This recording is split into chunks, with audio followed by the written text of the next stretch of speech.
मिनश्शैतानिर्रजीम बिस्मिल्लाहिर्रहमानिर्रहीम। Sir welcome to the lecture number 1 of O level accounting. हम start करने जा रहे हैं बेसिक अकाउंटिंग आज की क्लास में। सर हमारे पास टॉपिक का नाम है बेसिक अकाउंटिंग। ठीक है, बेसिक अकाउंटिंग का हम एरिया शुरू करने जा रहे हैं आज। सर इसमें हम सीखेंगे क्या? सर इसमें हम सबसे पहले सीखेंगे डेफिनेशन ऑफ अकाउंटिंग कि सर अकाउंटिंग होती क्या है। सर फिर हम इसमें क्या देखेंगे? सर हम देखेंगे कि अकाउंटिंग के एलिमेंट्स क्या होते हैं, जिसको मैं कहता हूँ एलिमेंट्स ऑफ अकाउंटिंग। कि सर अकाउंटिंग के एलिमेंट्स क्या हैं। सर फिर detailed discussion on each element, detailed discussion on each element of accounting. Sir then फिर हम देखेंगे, सर फिर हम इसके अंदर जाएंगे और डिस्कस शुरू करेंगे। सर फिर हम रूल ऑफ अकाउंटिंग के कुछ रूल्स हैं वो पढ़ेंगे। सर फिर हम उसके बाद पढ़ेंगे जर्नल एंट्रीज। सर फिर हम पढ़ेंगे लेजर्स, जिसको हम आम तौर पे टी अकाउंट बोलते हैं। एंड देन सर फिर हम पढ़ेंगे यहाँ पर ट्रायल बैलेंस। अच्छा, बीच में मैंने एक छोटी सी चीज़ मिस कर दी है। बिफोर रूल ऑफ अकाउंटिंग हम एक और चीज़ पढ़ेंगे जिसको हम बोलते हैं अकाउंटिंग इक्वेशन।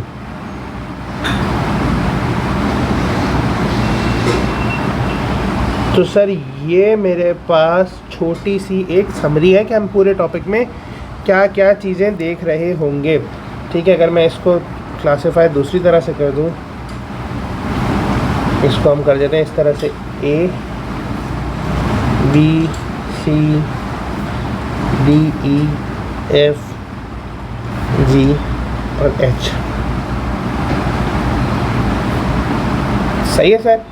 तो ये हमारे पास कुछ बेसिक एरियाज आ गए कि हम पूरी जो बेसिक कॉन्सेप्ट पढ़ेंगे, उस बेसिक कॉन्सेप्ट में हम ये सारी चीज़ों को देख रहे होंगे एक एक करके। ठीक है। अच्छा, अगर मैं सबसे पहले आपसे बात करूं, देखिए मुझे एक चीज़ बताएं। देखिए सर ज़रा गौर से सोचिएगा। अब मैं आपको कॉन्सेप्ट पर लेके जा रहा हूँ अकाउंटिंग के।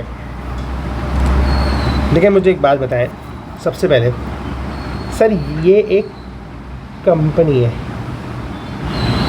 ठीक है, इसको हम अज्यूम कर रहे हैं कंपनी कह लें या आप इसको इंडिविजुअल कह लें। हम याद रखें, हम किसी ना एक कंपनी या इंडिविजुअल के पर्सपेक्टिव से सोचेंगे। ठीक है, हम जो सारा का सारा काम कर रहे होंगे वो हम एक कंपनी या हम एक इंडिविजुअल के पर्सपेक्टिव से कर रहे होंगे, रादर देन ना कि हम दो बंदे। देखें मैं आपको इसकी एग्जांपल देता हूँ, मेरी बात को गौर से समझने की कोशिश करिएगा। ये कंपनी है, ये इंडिविजुअल है। सर ये कुछ चीज़ें परचेज करेगा, है ना। आमतौर पे एक ट्रेडिंग बिजनेस ऐसे ही करता है, कुछ चीज़ें परचेज करता है, ठीक है, कुछ चीज़ें सेल्स करता है। सर याद रखें परचेजेस किससे की जाती हैं हमेशा?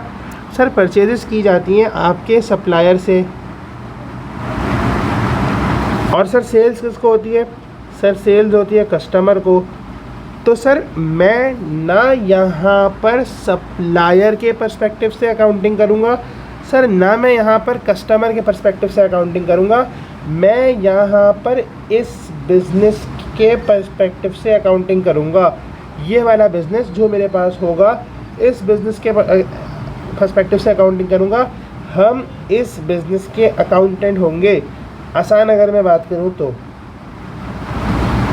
ठीक है, देखें मैं अगर एक कंपनी से परचेजेस कर रहा हूँ तो सर मैं सिर्फ अपने पास परचेजेस रिकॉर्ड करूँगा। ये कंपनी अपने पास सेल्स रिकॉर्ड कर रही है, ये कंपनी अपने पास सेल्स, ये सप्लायर अपने पास सेल्स देखिए मेरी बात को समझने की कोशिश करें। अगर मैं फॉर एग्ज़ाम्पल मैं हूँ कंपनी ए, सर अगर मैं इस सप्लायर से कोई भी चीज़ ख़रीदता हूँ, मैं ये मेरी परचेजेस कराएगी, ठीक है। सप्लायर की तो ये सेल्स होगी ना, सप्लायर मुझे सेल्स करेगा। सर सप्लायर ने जो मुझे सेल्स करी, गौर से समझिएगा, सप्लायर वो अपने पास रिकॉर्ड करता है, वेरी वेल एंड गुड। नहीं करता, that is not my concern, मेरा कंसर्न नहीं है वो सप्लायर अपने पास रिकॉर्ड कर रहा है या नहीं। मेरा कंसर्न क्या है, मुझे अपनी बुक्स में रिकॉर्ड करना है, दैट इज़ माय कंसर्न। और मैं उस एक ही साइट पर रिकॉर्ड करूँगा, अपने पास रिकॉर्ड करूँगा, ना कि मैं सप्लायर की साइट पर रिकॉर्ड करूँगा, ठीक है। वो मेरा कंसर्न नहीं है। इसी तरह सेल्स, कस्टमर अपने पास परचेजेस रिकॉर्ड कर रहा है या नहीं कर रहा, मैं अपने पास सेल्स लाजमी रिकॉर्ड करूँगा, ठीक है सर। ये बात समझ आती है? प्लीज़ मुझे बता दें। चलिए सर एक स्टेप और आगे बढ़ते हैं। अगर आपको यहाँ तक की सारी चीज़ें क्लियर है तो अब हम आते हैं बेसिक, बिल्कुल शुरू करने चीज़ों को। सर ये कहते हैं अकाउंटिंग क्या होती है। अच्छा ये डेफिनेशन है, मैंने डेफिनेशन यहाँ पर ऑलरेडी लिखी हुई है। देखिए अकाउंटिंग क्या होती है, वो कहता है accounting it records all business events, सारे business events in terms of money. Sir example है, सर बिजनेस इवेंट्स किस टाइप के हो सकते हैं, ज़रा देखिएगा प्लीज़, इसको देखिएगा। सर देखिए बिजनेस इवेंट्स मेरे पास ये हो सकता है, sales and purchase of goods and asset. Sir मैंने कोई गुड्स ख़रीद लिया, मैंने कोई एसेट ख़रीदा। एसेट क्या होता है, एक बात करते हैं, ठीक है। सर मैंने किसी भी चीज़ को एक्वायर किया, अगर वो पैसों की टर्म्स में है, अगर वो किस टर्म्स में है, पैसों की। मिसाल के तौर पे सर मैंने एक हाउस ख़रीदा, कंपनी ने एक प्लॉट ख़रीदा, कंपनी ए ने एक लैंड ख़रीदा। क्या ख़रीदा सर, लैंड। सर इस लैंड को ख़रीदने के लिए कंपनी ए ने पैसे दिए होंगे। हाँ सर इसने कैश दिया होगा। तो सर जब इसके पास से आउटफ्लो ऑफ मनी हुआ, पैसों के टर्म्स में एक ट्रांजैक्शन हुई, तो सर वो रिकॉर्ड की जाएगी। सर दूसरी एग्जांपल, सर एक कंपनी है, सर इस कंपनी ने एक प्रॉमिस किया है, ठीक है। कंपनी ने प्रॉमिस किया है किसी से, कोई बात की है, कुछ भी किया है, सर वो पैसों के टर्म्स का इवेंट नहीं है। Promise is not a events in terms of money. अगर पैसे देने का प्रॉमिस किया एक अलग बात है, लेकिन सर एक प्रॉमिस अगर है तो सर वो एक पैसों की टर्म्स का वो तो नहीं है ना, तो सर वो रिकॉर्ड नहीं होगा। मतलब अकाउंटिंग में सारे वो इवेंट्स जो कि पैसों की टर्म्स में है, इन टर्म्स ऑफ मनी है, सर वो रिकॉर्ड किए जाएंगे। डन सर, ये बात समझ आती है? प्लीज़ मुझे बताएं। चले, वो कहता है accounting is the systematic process. Sir ये एक सिस्टमैटिक प्रोसेस है, ठीक है, एक सिस्टमैटिक प्रोसेस है। इस सिस्टमैटिक प्रोसेस किस चीज़ का, रिकॉर्ड करने का, प्रोसेस करने का और समराइज़ करने का और रिपोर्ट करने का, किसको, इन्फॉर्मेशन को, अबाउट फाइनेंशियल ट्रांजैक्शंस, जो कि फाइनेंशियल मतलब पैसों के टर्म्स में, for an economic entity such as business और कॉरपोरेशन। ठीक है, एक बिजनेस या कॉरपोरेशन एक पैसे को रिकॉर्ड करेगी, पैसों के टर्म्स के सारे इवेंट को रिकॉर्ड करेगी, तो उसको हम क्या कहेंगे, अकाउंटिंग कहेंगे। ठीक है। अच्छा, अकाउंटिंग के जो है ना एलिमेंट्स हैं, यानी कि मैं इस एलिमेंट्स को अगर सिंपली क्लासीफाई करूं, अगर मैं इन एलिमेंट्स को सिंपली बात कहूं, तो सर मेरे पास ना ब्रांचेज हैं किसकी, अकाउंटिंग की। सही है, एलिमेंट्स। देखिए मेरी बात को गौर से देखिएगा, एलिमेंट्स ऑफ अकाउंटिंग। सर इसमें मेरे पास 5 चीज़ें आती हैं। देखिए मैं इन चीज़ों को ब्रॉडली क्लासीफाई कर रहा हूँ कुछ इस तरह से। सर मेरे पास एक चीज़ होती है जिसको मैं बोलता हूँ एसेट। सर मेरे पास एक चीज़ होती है जिसको मैं बोलता हूँ लायबिलिटीज़। सर एक चीज़ मेरे पास होती है जिसको मैं बोलता हूँ कैपिटल, ठीक है सर। अच्छा बाकी दो चीज़ें भी होती हैं मेरे पास, एक चीज़ ये है, एक चीज़ ये सर, एक मेरे पास होती है इनकम और एक मेरे पास होती है एक्सपेंसेस। Done sir. ये मेरे पास 5 एलिमेंट्स होते हैं, एसेट्स, लायबिलिटीज़, कैपिटल, इनकम और एक्सपेंसेस, ठीक है। अच्छा चलें, सबसे पहले हम एसेट्स को यूज़ करते हैं। देखिए वो कहता है, इस डेफिनेशन को गौर से पढ़ना है। वो कहता है all business things, all those things जो कि कंपनी ओन करती है, ठीक है। जो इंपॉर्टेंट बात है ना, मैं उसको बॉक्स में हाईलाइट कर रहा हूँ। All business, all those things which are owned by the business and are used for future economic benefit. Sir आप उससे फ्यूचर में इकोनॉमिक बेनिफिट भी लेंगे तो सर ये मेरे पास क्या कहलाती है, एसेट्स कहलाते हैं। सर मैं एक एग्जांपल देता हूँ इस एसेट की, गौर से समझिएगा। तो ये सर मुझे एक बात बताएं, देखिए एसेट होता क्या है सर, वो सारी चीज़ें जो आप ओन करते हैं। देखिए मैं एक एग्जांपल देता हूँ सर, कैश आप ओन करते हैं, कैश, हाँ सर, बैंक आपके पास कैश में पैसे रखे हुए, वो आपका एसेट है, ठीक है सर। अच्छा फ्यूचर इकोनॉमिक बेनिफिट का क्या मतलब है, इस वर्ड का क्या मतलब है फ्यूचर इकोनॉमिक बेनिफिट का? सर इस वर्ड का क्या मतलब है फ्यूचर इकोनॉमिक बेनिफिट? सर इस वर्ड का फ्यूचर इकोनॉमिक बेनिफिट का मतलब ये है कि आप जो है ना उससे फ्यूचर में बेनिफिट लेंगे। मतलब सर अगर लेट से मैं एक एग्जांपल देता हूँ, सर आपके पास घर है तो सर आप उससे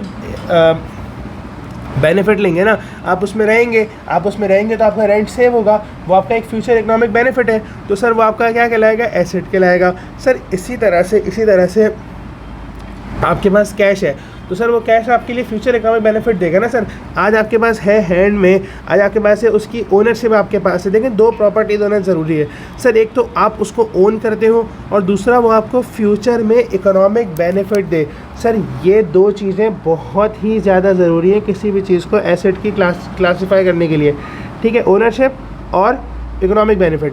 देखिए कैश है, कैश पे आपका ओनरशिप है, हाँ सर है, ठीक है सर, और वो आपको सर ज़ाहिर है यकीनन आप उससे कुछ चीज़ें ख़रीद सकते हैं, कुछ भी कर सकते हैं, तो सर वो आपको फ्यूचर में इकोनॉमिक बेनिफिट देगा, तो सर हम उसको क्या कहेंगे, एसेट कहेंगे। दोबारा बोलता हूँ सर, एसेट वो सारी चीज़ें जो बिज़नेस ओन करता है और वो उससे फ्यूचर में इकोनॉमिक बेनिफिट लेगा, वो मेरे पास क्या कहलाता है, एसेट कहलाता है, ठीक है। अच्छा एसेट में क्या क्या चीज़ें आती हैं सर? एसेट में मेरे पास आता है सेल्स। अब मैं इसको डिफ़ाइन करता हूँ। देखिए आपने आज सेल्स की, क्रेडिट सेल्स का मतलब है उधार पे सेल्स। सर इसकी मैं एक एग्जांपल देता हूँ। आपने आज सेल्स की मिस्टर ए को, सही है, 1 लाख की, ये है ऑन क्रेडिट, ठीक है सर। मिस्टर ए को आपने 1 लाख की सेल्स की ऑन क्रेडिट। सर आपको फ्यूचर में मिस्टर ए से पैसे रिसीव करने हैं, यस या नो? सर आपको फ्यूचर में मिस्टर ए से पैसे रिसीव करने, यस या नो? हाँ सर आपको फ्यूचर में मिस्टर ए से पैसे रिसीव करने। तो सर आपको जब मिस्टर ए से फ्यूचर में पैसे रिसीव करने, तो मिस्टर ए से आपका एसेट है, वो जो पैसे आपको मिलने ये फ्यूचर में एक इकोनॉमिक बेनिफिट है ना। देखिए मैं यहाँ पर इसको बताता हूँ। देखिए आपने सेल्स की मिस्टर ए को, अमाउंट था 1 लाख, मिस्टर ए ने कहा पेमेंट होगी 2 मंथ्स बाद। मुझे एक बात बताएं, ये आपका बेनिफिट है ना, ये जो 2 मंथ्स बाद की पेमेंट है कंपनी को, सर ये कंपनी का बेनिफिट है या नहीं है, मुझे ये बताएं। यस सर ये कंपनी का बेनिफिट है, फ्यूचर का इकोनॉमिक बेनिफिट है। अच्छा सर इस प्रॉपर्टी में ओनरशिप किसकी है? क्या मिस्टर ए आपको मना कर सकते हैं? नहीं सर, ही इज़ कॉन्ट्रेक्चुअली बाउंड, सही है, कि वो वही पैसे आपको पे करें, ठीक है। क्या मिस्टर ए आपको 1 लाख देने से मना कर सकते हैं? पहले मुझे ये बताएं। नो सर, आपकी ओनरशिप है, आपकी ओनरशिप है 1 लाख पर, ही इज़ कॉन्ट्रेक्चुअली बाउंड टू पे यू ₹1 लाख, ठीक है। और सर क्या आपका फ्यूचर इकोनॉमिक बेनिफिट है? सर जी बिल्कुल, फ्यूचर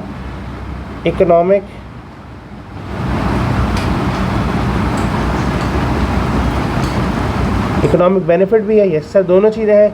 तो सर क्या ये आपका एसेट है? जी सर ये आपका एसेट है, सर ये आपका एसेट है, ठीक है। जो पैसे आपको लेने, क्रेडिट सेल्स आपने की, जो पैसे आपको लेने हैं, that is your future, that is your asset. तो सर इसी तरह से क्रेडिट सेल्स मेरा एसेट है। सर कैश एंड बैंक की अगर मैं बात करूँ, सर आपके पास अगर 1000 रुपीज़ रखे हुए हैं जेब में, अगर मैं आपसे ये कहूँ सर एक कंपनी के पास कंपनी है, उसके ड्रॉर में या उसके बैंक में, उसके ड्रॉर में लेट से 1 लाख है और बैंक में 5 लाख है, तो सर मुझे एक बात बताएं, क्या इस 1 लाख पर कंपनी की ओनरशिप है? क्या इस 5 लाख पे कंपनी की ओनरशिप भी है? ओनरशिप भी है, दोनों पर ओनरशिप है? जी सर बिल्कुल दोनों पर ओनरशिप है। सर क्या ही दोनों पर ही आपके पास बेनिफिट भी है, इकोनॉमिक बेनिफिट? जी सर बिल्कुल इकोनॉमिक बेनिफिट भी है, फ्यूचर इकोनॉमिक बेनिफिट भी है, इधर भी है फ्यूचर इकोनॉमिक बेनिफिट। तो सर क्या ये एसेट होगा? जी सर बिल्कुल, कैश एंड बैंक दोनों मेरे एसेट है। सर इस तरह से लैंड है, बिल्डिंग है, सर ये भी मेरा एसेट है ना सर। क्यों सर? सर क्योंकि लैंड अगर आप ओन्ड करते हैं, आपकी ओनरशिप है लैंड पर, ठीक है। और दूसरी चीज़ सर, आप उससे पैसे कमाएंगे, आप उस पर अपना ऑफिस बनाएंगे, ऑफिस से आप अर्निंग करेंगे, तो वहाँ से आपका फ्यूचर इकोनॉमिक बेनिफिट होगा। तो सर ये मेरे पास लैंड एंड बिल्डिंग भी मेरा एसेट होगा। सर इस तरह से गुडविल, सर गुडविल क्या होती है? Sir goodwill is a brand name जो आपने जनरेट करी है मार्केट में, दैट इज़ योर गुडविल। तो सर गुडविल भी आपका एसेट है। सर गुडविल आपकी ओनरशिप है, जाहिर है सर आप ही ने तो जनरेट करी है। सर गुडविल आपकी ओनरशिप है, तो सर ये गुडविल आपकी ओनरशिप है। और सर आपके पास क्या इससे पैसे मिलेंगे? फ्यूचर इकोनॉमिक बेनिफिट है। जी सर बिल्कुल है। कैसे है future economic benefit? Sir future economic benefit इस तरह है कि आपकी जितनी ज़्यादा अच्छी गुडविल होगी उतना लोग आपके पास आएंगे, तो आपको एक बेनिफिट भी मिलेगा। जाहिर है आपने देखा है सर मार्केट में जे डॉट की गुडविल है, सर ज़्यादा लोग उसके पास आते हैं, ठीक है। मार्केट में गुल अहमद की गुडविल है, सर लोग आम दुकान वालों से ख़रीदने से ज़्यादा प्रेफर करते हैं किसको? जे डॉट को, गुल अहमद को, सर और चेज़अप को। तो सर इन लोगों की मार्केट में क्या है? सर गुडविल है। तो सर गुडविल की वजह से इनको फ्यूचर में ज़्यादा बेनिफिट मिलता है। तो सर ये गुडविल भी आपका एसेट है। और सर फिर ट्रेड रिसीवेबल, सर इस कॉन्सेप्ट को समझिएगा। ट्रेड रिसीवेबल क्या होता है?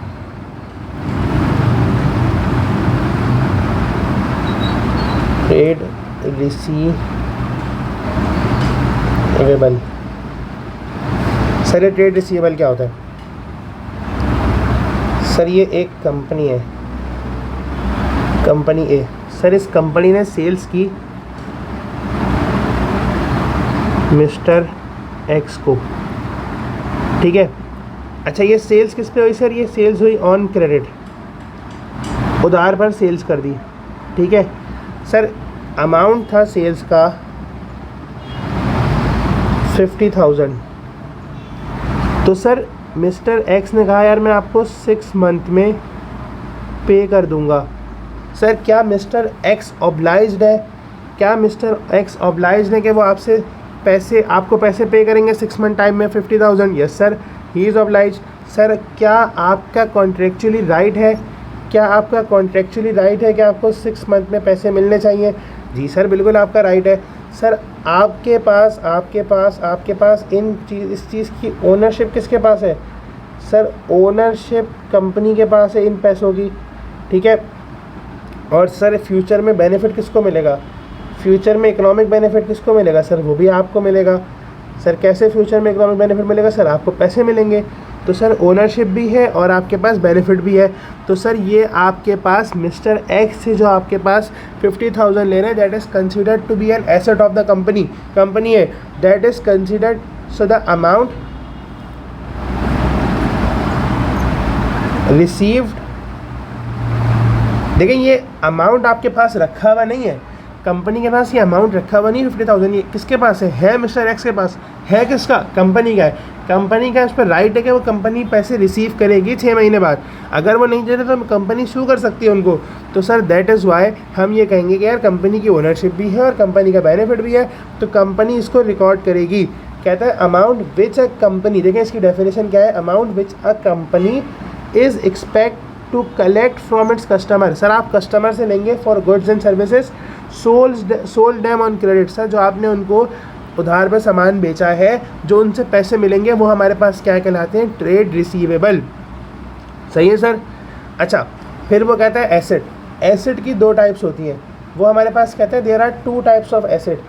सर एक हमारे पास नॉन करंट होता है, सर एक हमारे पास होता है करंट एसेट। सही है।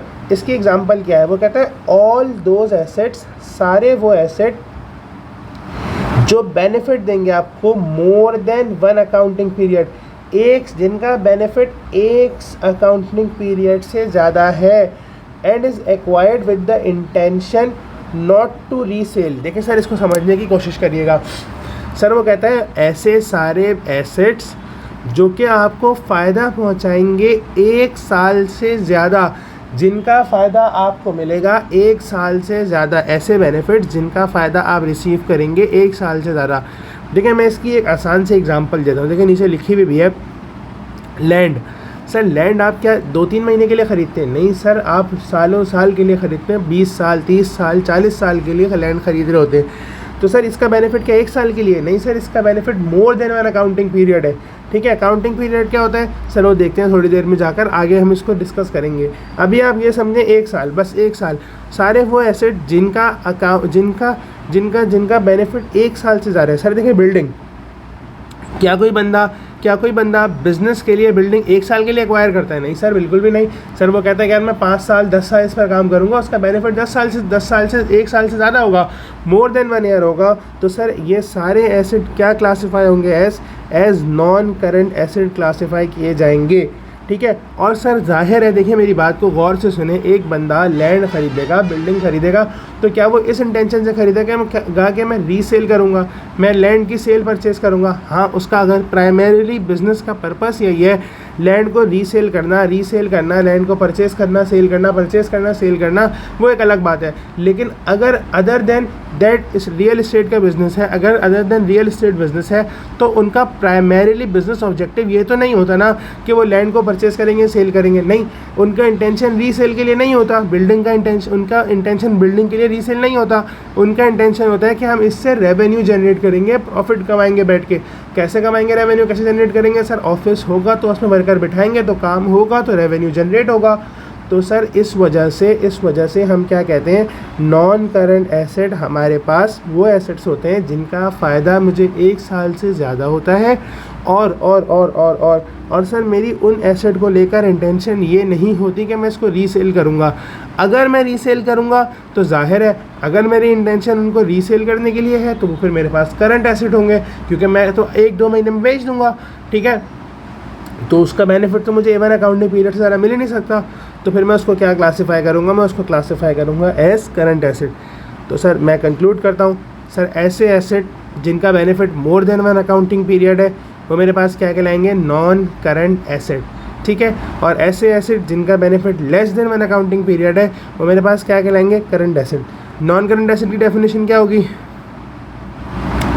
ऐसे एसेट जिनका बेनिफिट मेरे पास more than one accounting period है और मेरी इंटेंशन उन एसेट्स को लेकर ये है कि मैं उसको रीसेल नहीं करूँगा, तो सर मेरे पास वो क्या क्लासीफाई किया जाएगा? Non current asset.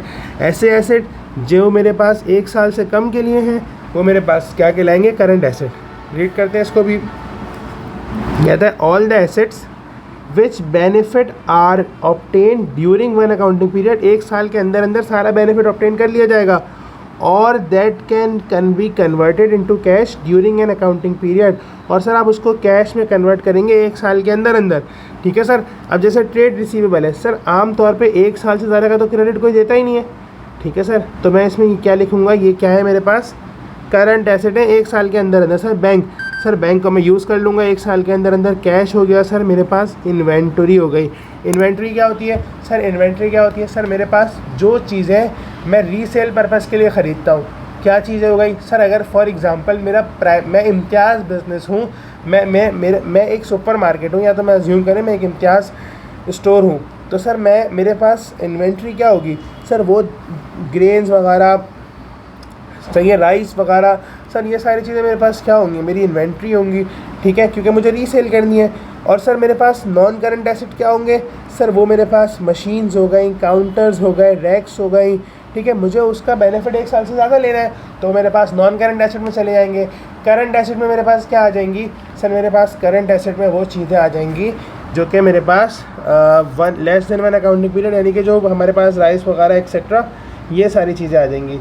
सर मैं इसको थोड़ा सा एक बिज़नेस के पॉइंट ऑफ व्यू से लेकर चलता हूँ। सर अगर आपको मैं एक बिज़नेस का नाम लिखूँ यहाँ पर, लेट्स से अज्यूम करते हैं, हम ले लेते हैं एक मैन्युफैक्चरिंग बिजनेस, अज्यूम करते हैं उसका नाम है, या हम सिंपल रखते हैं, हम यहाँ पर लेते हैं पिज़्ज़ा शॉप। सर अगर मैं पिज़्ज़ा शॉप की एग्ज़ाम्पल लूँ और सर मैं ये कहूँ कि इसमें नॉन करंट एसेट्स क्या होते हैं और मेरे पास करंट एसेट्स क्या होते हैं, तो सर देखते हैं इसको। सर देखिए मेरे पास नॉन करंट एसेट्स क्या होंगे, ज़रा समझने की कोशिश करिएगा। सर मेरे पास जो ओवन्स होंगे, ठीक है सर, जिसमें मैं बेक करूँगा पिज़्ज़ा, मैं उसकी बात करूँ, सर मेरे पास लैंड होगी या फिर मेरे पास कोई बिल्डिंग होगी, ठीक है सर, ये मेरे पास इसका बेनिफिट एक अकाउंटिंग ईयर से ज़्यादा होगा, इसलिए मैं इसका नॉन करंट एसेट ट्रीट करूँगा। सर मेरे पास फिक्सचर्स होंगी, सही है, एंड फिटिंग्स। सर ये फिक्सचर्स एंड फिटिंग्स क्या होता है? सर मेरे पास जो क्या बोलते हैं वहाँ पर लाइट्स वगैरह एक्सेट्रा ये सारी चीज़ें लगी हुई होंगी, सर ये होंगी, ठीक है, बल्ब्स वगैरह होंगे, सर इनका बेनिफिट एक अकाउंटिंग पीरियड से ज़्यादा होगा, ठीक है, फैंस लगे हुए होंगे, ठीक है, हमारे पास फर्नीचर एंड इक्विपमेंट होगा, फर्नीचर होगा, ठीक है। तो सर मेरे पास अगर मैं इसको इसी तरह रखूं तो मेरे पास ये सारी चीज़ें हमारे पास क्या होंगी, नॉन करंट एसेट होंगी। सर मेरे पास करंट एसेट्स में क्या क्या चीज़ें आएंगी? सर मेरे पास करंट एसेट्स में हो सकता है वो आए पिज़्ज़ा सोल्ड ऑन क्रेडिट पे पिज़्ज़ा सोल्ड किए, ठीक है, यानी कि मेरे पास ट्रेड रिसीवेबल्स होंगे, है ना, ये जो मैंने किसी को उधार पे पिज़्ज़ा बेचे तो उनसे मुझे पैसे रिसीव करने होंगे, मैं उनको क्या बोलूँगा, ट्रेड रिसीवेबल, ये मेरे करंट एसेट होंगे, ऐसा ट्रेड रिसीवेबल्स। सर और क्या हो सकता है? सर मेरे पास ड्रॉअर में कैश रखा हुआ होगा, सर मेरे पास बैंक में पैसे रखे हुए होंगे, तो सर ये सारी चीज़ें मेरा करंट एसेट होंगे, ठीक है सर। और सर मेरे पास इन्वेंट्री होगी, सर इन्वेंट्री क्या होगी मेरे पास? सर मेरे पास फ्लोर होगा, ठीक है, चिकन होगा, सर मेरे पास चीज़ होंगी, सर ये मेरे पास एक साल से कम, देखिए ना, ये सारी चीज़ें मैं क्या करूँगा सर, ये तो मैं सारी चीज़ें इस्तेमाल कर लूँगा एक वीक में, 1.5 वीक में, जाहिर है ये सारी चीज़ें मैं इस्तेमाल कर लूँगा। तो सर यह क्या, ये मेरे पास नॉन करंट एसेट, इनका बेनिफिट एक साल से ज़्यादा का है? नहीं सर, ये तो मैं 2 दिन, 4 दिन, 1 महीना, 6 महीने में इस्तेमाल कर लूँगा, सही है, इनका बेनिफिट एक साल से ज़्यादा नहीं है। देयरफॉर ये सारी चीज़ें मेरे पास कहाँ पर आ जाएंगी, करंट एसेट में आ जाएंगी, इन्वेंट्री में आ जाएंगी, इन्वेंट्री मेरा करंट एसेट बन जाएगा, सही है। वो कहता है an asset is any resource,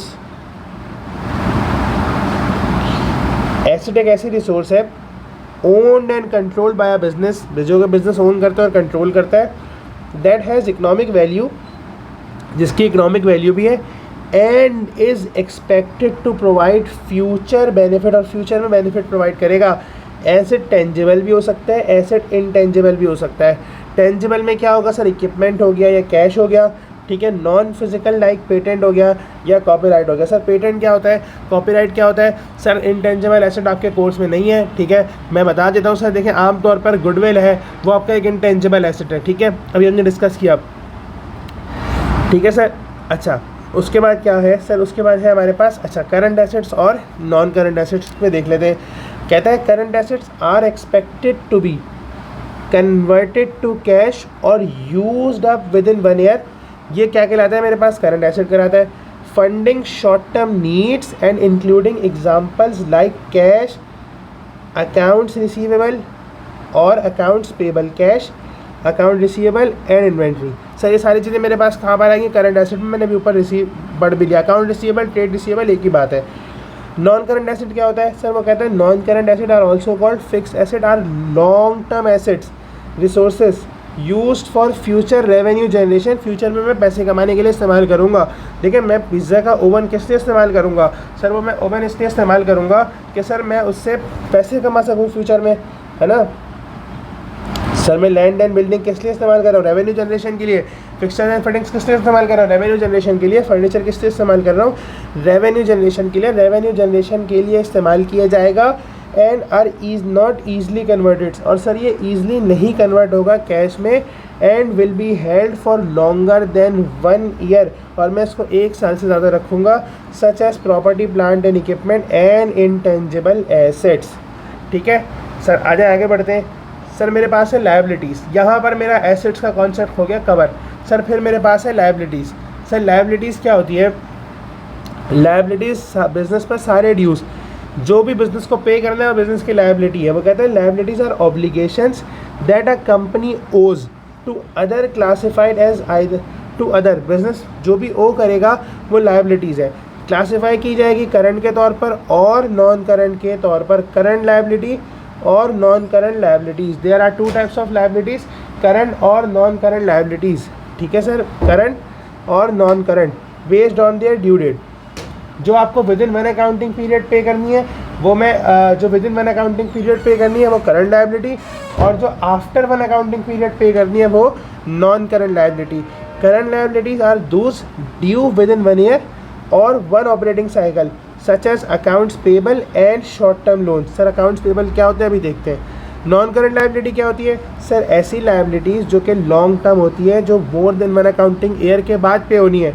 ठीक है, due in more than 1 year including bonds payable and mortgage loan. Sir ये क्या होता है? छोड़ दें इसको, आसान अल्फाजों में समझा देता हूँ। देखिए लायबिलिटीज़ क्या होती है? Bank loan. सर आपने एक लोन लिया, आपको फ्यूचर में पे करना है, बिजनेस पर एक ये ड्यू है, तो सर ये क्या कहलाएगा हमारे पास? Bank loan. Sir trade payable हमारे पास एक लायबिलिटी होती है और credit purchases. Sir credit purchases क्या होता है? आपने उधार में सामान खरीदा, फ्यूचर में आपको पैसे पे करने हैं, आपकी लायबिलिटी है। सर आपका trade payable. Sir trade payable ये होता है, वो कहता है amount which company owes to its creditors for goods and services purchase on credit.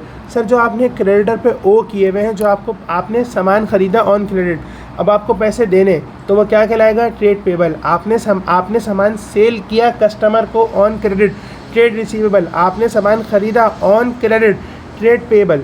ठीक है सर, तो यहाँ पर लायबिलिटी को मैं बिल्कुल डिस्कस करता हूँ, ख़त्म करता हूँ। देखिए लायबिलिटी क्या होती है? सारे ड्यूज बिजनेस पर। नॉन करंट लायबिलिटी क्या? ऐसी लायबिलिटी जो आपको मोर देन 1 अकाउंटिंग पीरियड के बाद ड्यू होनी है। ऐसी लायबिलिटी जो 1 अकाउंटिंग पीरियड के बाद ड्यू होगी वो नॉन करंट लायबिलिटी।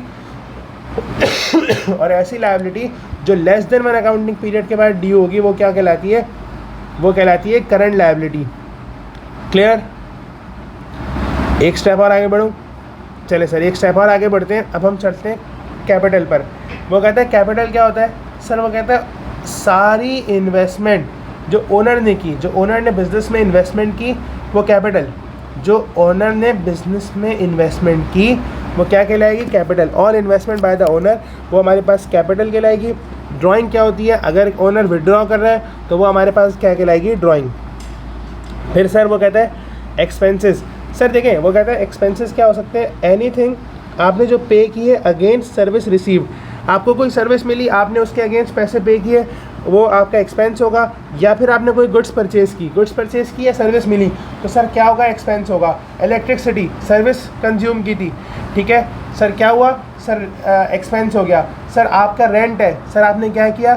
सर आपने उससे एक तरह से सर्विस ली है, रेंट की सर्विस ली हुई है, ठीक है, तो सर ये क्या कहलाएगा? सर ये भी हमारे पास क्या कहलाएगा? सर ये हमारे पास कहलाएगा एक्सपेंसेस। देखिए सैलरी बंदों की हमने सर्विस ली हुई है और उसको हम पैसे पे करते हैं। इलेक्ट्रिसिटी सर्विस ली हुई है, उसके हम पैसे पे करते हैं। डेप्रिसिएशन क्या होता है सर? बाद में देखेंगे, अभी इररेलेवेंट है हमारे लिए। सर फिर रेंट का एक एक्सपेंस है। बैड डेट सर ये भी एक एक्सपेंस होते हैं। कुछ इस एक्सपेंसेस की एक एग्जांपल है। और सर जो आपको मिला, आपने किसी को सर्विस दे दी, कमीशन रिसीव हुआ, आपने इनकम डिविडेंड इनकम जनरेट की, आपने सेल्स की, तो सर ये सारी चीज़ें आपके पास क्या कहलाएंगी? Income. Anything received against goods sale, goods sold and service performed. Clear? तो सर यहाँ पर मैंने पूरा बेसिक अकाउंटिंग आपको कवर करा दिया from zero till all elements. देखिए समझने के लिए क्या थी, दो चीज़ें थी, एसेट्स और लायबिलिटीज़, इनकी आइडेंटिफिकेशन। देखिए इनकम और एक्सपेंसेस आसान है। इनकम में अगर आपने कोई ऐसी चीज़ जो पे की, कुछ भी पे किया, उसके अगेंस्ट सर्विस ली या गुड्स मिले, या तो सर्विस ली या गुड्स मिले, तो सर क्या है एक्सपेंस। कुछ भी आपने कोई सर्विस परफॉर्म करी या आपने कोई गुड्स बेचे, तो सर आपको पैसे मिले, इनकम। ठीक है, इनकम और एक्सपेंसेस आसान है और कैपिटल आसान है। एसेट्स और लायबिलिटीज़ थोड़ा सा मुश्किल है। तो आई होप मैंने आपको यहाँ तक की सारी चीज़ें कवर करा दी होंगी। ठीक है sir, thank you very much, अल्लाह हाफिज़।